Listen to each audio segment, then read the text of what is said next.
There's that man again. It's time to put away the childish things and get a little bit classic. It's time to talk about Chopin.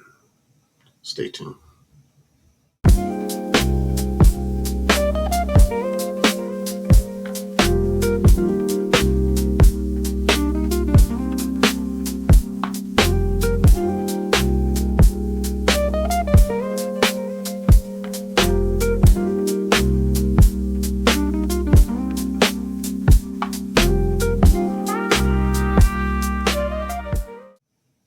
What's going on, everybody, and welcome back to the Sophisticated Grizzly. I'm your resident sommelier, Mr. Diaz Teddy.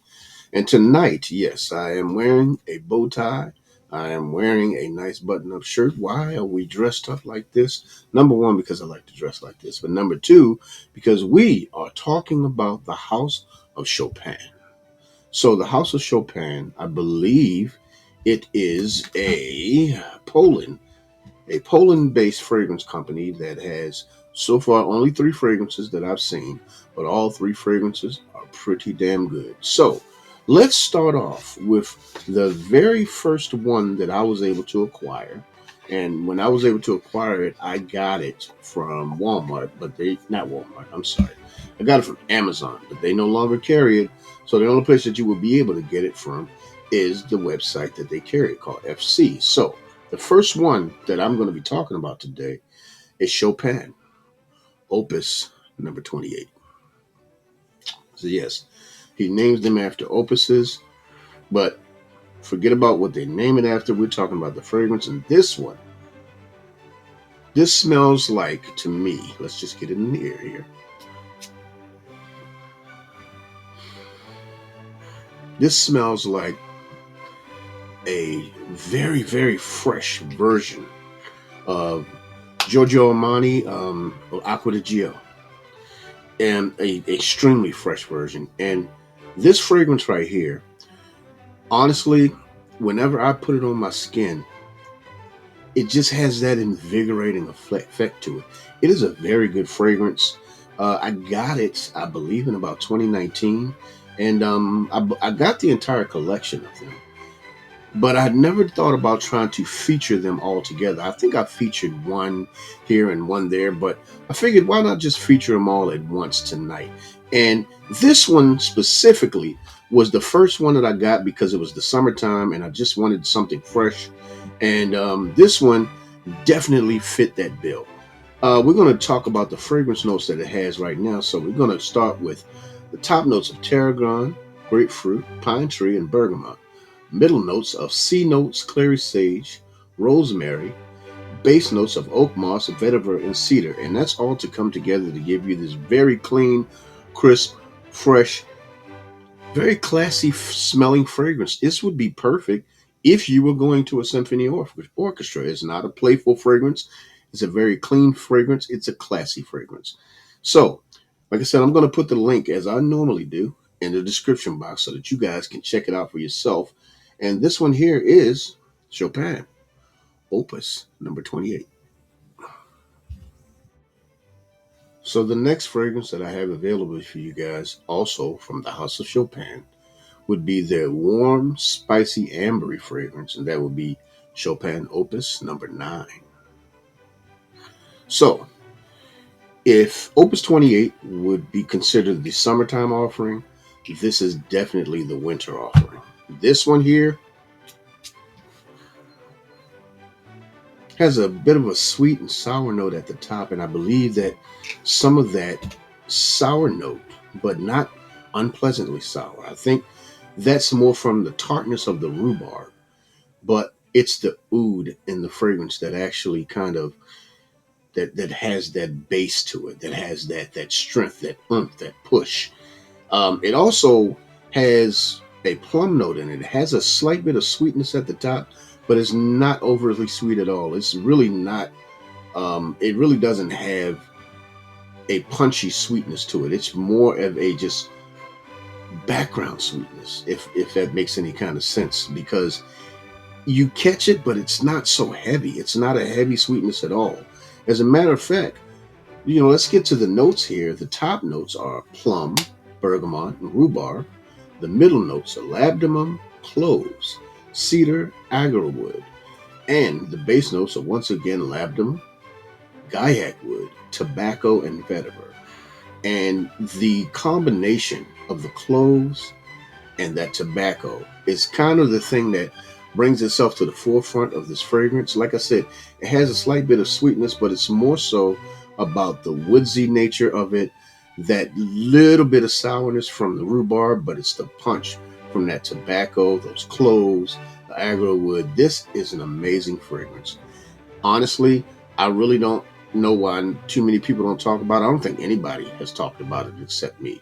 And I'm cool with that.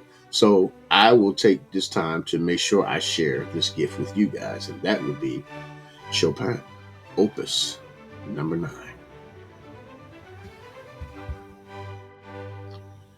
So the last fragrance that I have up from this brand, like I said, they only have 3 in the collection.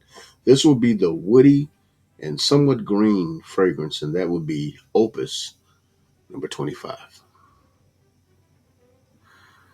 So this one here, this is perfect for spring and fall. This is a definitely, for me, honestly, this could transition into all 4 seasons. This is the best transition fragrance out of the bunch. I would say that opus number 9 is much better suited for the wintertime. 28 much better suited for the summertime. This is the chameleon of the group. This is the one that could actually be used in all 4 seasons. This one here is woody, sweet, but not overly sweet to where you can't wear it in the summer. It's more woods than it is sweet. I believe a lot of the sweetness comes in at the top of it from the lemon and the elemi as a part of the top notes. But with the top notes, you also have black pepper. You got your mid notes of cypriol oil, and you also have cedar and jasmine. And you have your base notes of woody notes, oak moss, and musk. So what this is a green, aromatic, woody fragrance at its core. This, to me, is an amazing 4-season fragrance. This one, to me, like I said, it's the best one to be a signature scent. This is the one that can be worn every day, all the time, without any kind of problems. It's inoffensive. You can wear it anywhere. You can wear it on a date if you want. You can wear it to the office. It won't blow anybody out of the water. And it's not going to be one of those things where it's mind-blowing and nobody's ever smelled anything like it. But it's going to make sure that you smell good. People are going to notice that you smell good. I'm not going to guarantee any kind of compliments from anybody for anything, because I don't know if there's really such thing as a guaranteed compliment fragrance. But I can say this much: people will not think that you stink with this one. And that would be opus number 25 by Chopin. Well, everyone, that is my time. We didn't have to take a lot of time for this video today because, like I said, the fragrance house only has 3 fragrances, but they're 3 very well done, very well put together fragrances that I believe that you would truly enjoy. Like I said, they're all inoffensive. They all smell really good. They're a bit pricey as far as I got all of mines are the 1.7 ounce. I believe they cost me about $80 something a piece. I think the 3.4 ounces are like 120 a piece. But in my opinion, I bought all 3, so apparently for me they were worth the money that I paid for them, and they may be worth it to you. I'm not sure. I don't know if there's any samples available, but I will leave the link to the actual website in the description box so you guys can check it out for yourself. And if you've been interested, if you've looked at these fragrances yourself, let me know. Tell me, if you have them or anything like that. And please make sure that you like, share, and subscribe to the channel because it helps the channel to grow. Make sure you hit that bell icon so that you can be notified anytime I upload another video, because my name is Mr. Diaz Teddy, your fragrance sommelier. And over here we don't do stink, so please don't be a stink ass. Have a good one. Sophisticated Grizzly, muscle dedication, fragrance, sommelier, discipline, the honest